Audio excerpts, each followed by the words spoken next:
A witch is defined as a practitioner of black magic, usually referred to as witchcraft. Traditionally, witchcraft means the use of magic or supernatural powers to inflict harm or misfortune on others. The belief in witchcraft has been found in a great number of peoples and cultures worldwide. The term warlock derives from the Old English werloga, which meant breaker of oaths or deceiver. The word came to refer to the devil around 1000. In early modern Scots, the word came to refer to the male equivalent of a witch, which can be male or female, but has historically been used predominantly for females. The term may have become associated in Scotland with male witches due to the idea that they had made pacts with Old Horny, the devil, and thus had betrayed the Christian faith and broke their baptismal vows or oaths. In medieval and early modern Europe, where belief in witchcraft traces back to classical antiquity, accused witches were usually women who were believed to have used black magic against their own community, and often to have communed with evil beings. Usually, accusations of witchcraft were made by their neighbors as a result of social tensions. It was thought witchcraft could be thwarted by protective magic or counter magic, which could be provided by cunning folk or wise people. Cunning folk, also known as folk healers or wise folk, were practitioners of folk medicine, helpful folk magic and divination in Europe during the Middle Ages. Their practices were known as the cunning craft. Their services also included thwarting witchcraft. Although some cunning folk were denounced as witches themselves, they made up a minority of those accused, and the common people generally made a distinction between the two. The name cunning folk originally referred to folk healers and magic workers in Britain, but the name is now applied as an umbrella term for similar people in other parts of Europe.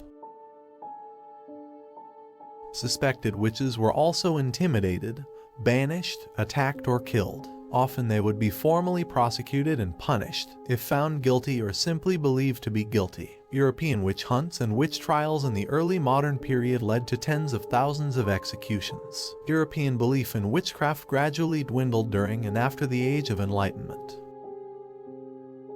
Many indigenous belief systems that include the concept of witchcraft likewise define witches as malevolent, and seek healers and medicine people for protection against witchcraft. Some African and Melanesian peoples believe witches are driven by an evil spirit or substance inside them.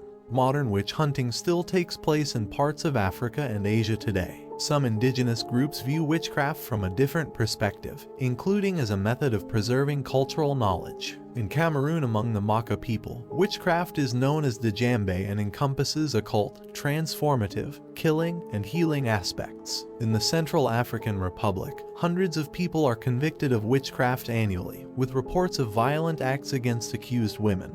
The Democratic Republic of the Congo witnessed a disturbing trend of child witchcraft accusations in Kinshasa, leading to abuse and exorcisms supervised by self-styled pastors. Accusations of witchcraft in Ghana have led to the creation of witch camps where accused individuals can seek refuge.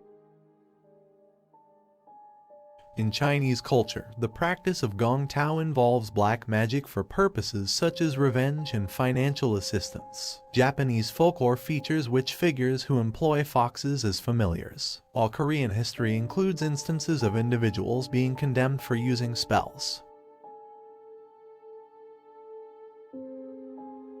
One pivotal text that shaped the European witch hunts was the Malleus Maleficarum, a 1486 treatise that provided a framework for identifying, prosecuting, and punishing witches. The Malleus Maleficarum, translated as the Hammer of Witches, was written by the German Catholic clergyman Heinrich Kramer and first published in 1486. Some describe it as the compendium of literature and demonology of the 15th century. Kramer blamed women for his own lust and presented his views as the Church's position.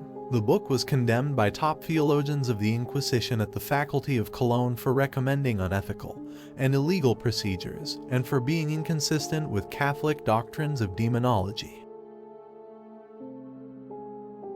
The burgeoning influence of the Catholic Church led to a wave of witch trials across Europe. Accusations often targeted marginalized individuals, including women, the elderly, and those who did not conform to societal norms. The witch craze reached its peak between the 16th and 17th centuries, resulting in the execution of tens of thousands of people. This dark period of history reflects the confluence of superstition, fear, and authority, as well as the societal tendency to find scapegoats for complex problems.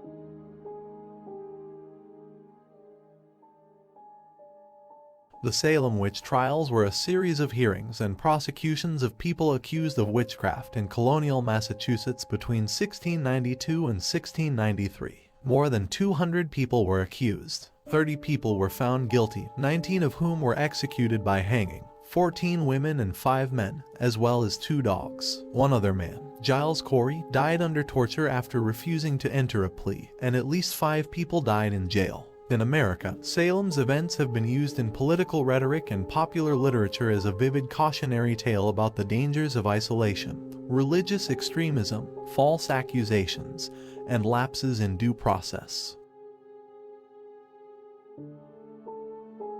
A witch's mark, devil's mark, or stigma diabolicum was a bodily mark that witch hunters believed indicated that an individual was a witch. During the height of the witch trials, the beliefs about the mark differed depending on the trial location and the accusation made against the witch. Evidence of the witch's mark is found earliest in the 16th century and reached its peak in 1645. The witch or devil's mark was believed to be the permanent marking of the devil on his initiates to seal their obedience and service to him. He is said to create the mark by raking his claw across their flesh, licking the skin to produce a death skull pattern, or using a hot iron to produce a blue or red brand. The devil was thought to mark the individual at the end of nocturnal initiation rites. Since the 1940s, neo-pagan witchcraft movements have emerged in Europe, seeking to revive and reinterpret ancient pagan and mystical practices. Wicca, pioneered by Gerald Gardner, stands out as one of the most influential neo-pagan traditions, drawing inspiration from ceremonial magic, historical paganism, and the now discredited witch cult theory. Wicca emphasizes a connection to nature, the divine, and personal growth.